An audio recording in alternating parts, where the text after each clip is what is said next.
Welcome to the Genius Factory. Enjoy the video. In this video, I will show you how to make a Starbucks Creme Brulee Latte. First, let's gather our simple ingredients. You'll need 2 shots of espresso, about 2 ounces, and 6 ounces of your favorite milk.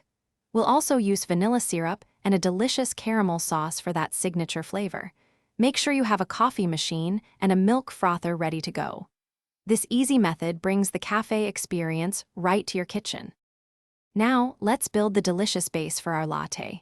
Start by adding 1 tablespoon of vanilla syrup directly into your serving mug. Next, carefully pour your 2 ounces of hot, freshly brewed espresso over the syrup.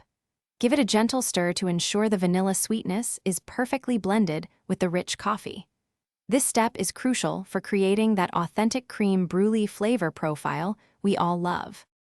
With our flavor base ready, it's time to add the creamy milk. Steam or froth about 6 ounces of milk until it's wonderfully hot and has a nice, airy foam. Carefully pour the frothed milk into your mug, aiming for a smooth integration with the espresso.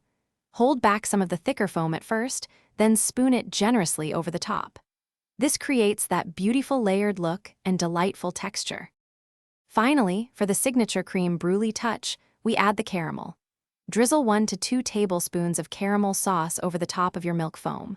You can create a lovely crosshatch pattern for an extra special presentation.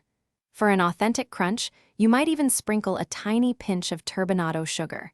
Your delicious, homemade Starbucks Creme Brulee Latte is now complete and ready to be savored. Enjoy every sip.